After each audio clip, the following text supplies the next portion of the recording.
America மற்றும் Canada ஆகிய நாடுகளில் இந்த வாரம் கடுமையான மற்றும் அபாயகரமான வெப்ப அலை தீவிரமடையக்கூடும் என்று வானிலை முன்னறிவிப்பாளர்கள் எச்சரித்துள்ளனர். அமெரிக்காவில் ஜூலை 4ஆம் தேதி சுதந்திர தின வார இறுதி விடுமுறையை மக்கள் எதிர்நோக்கியுள்ள நிலையில் நாடு முழுவதும் சுமார் 120 மில்லியன் மக்கள் தீவிர வெப்ப எச்சரிக்கையின் கீழ் வைக்கப்பட்டுள்ளதாக தேசிய வானிலை சேவை தெரிவித்துள்ளது.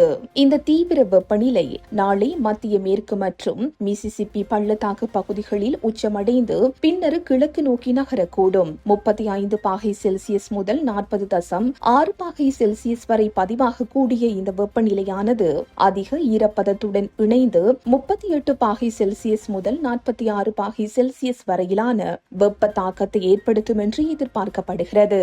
இதனால் வியாழன் மற்றும் வெள்ளிக்கிழமைகளில் வெப்பநிலை அதிகரிக்கக்கூடும்.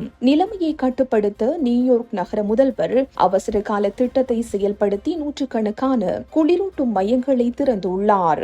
டெட்ராய்ட் உள்ளிட்ட பல நகரங்களிலும் குளிரூட்டப்பட்ட மையங்கள் அமைக்கப்பட்டு மக்கள் பாதுகாப்பாக இருக்குமாறு அதிகாரிகள் அறிவுறுத்தியுள்ளனர். மறுபுறம் கனடாவின் ஒன்டாரியோ மற்றும் மொன்றியல் உள்ளிட்ட பகுதிகளிலும் வெப்ப அலை ஆரம்பமாகியுள்ளதுடன் அங்கு வெப்பநிலை 37 பாகை செல்சியஸ் வரை உயரக்கூடும் என்பதால் ஆரஞ்சு மற்றும் மஞ்சள் நிற எச்சரிக்கைகள் விடுக்கப்பட்டுள்ளன. இந்த கடுமையான வெப்ப அலை காரணமாக கால்பந்தாட்ட போட்டிகள் நடைபெறும் முக்கிய நகரங்களில் உள்ள மைதானங்கள் மற்றும் ரசிகர்களுக்கான பகுதிகள் குளிரூட்டப்பட்ட கூடாரங்களாக மாற்றப்பட்டு வருவதுடன் பாதுகாப்பற்ற வெப்பநிலை காரணமாக சில போட்டிகளின் போக்கிலும் இது தாக்கத்தை ஏற்படுத்தலாம் என்று அஞ்சப்படுகிறது.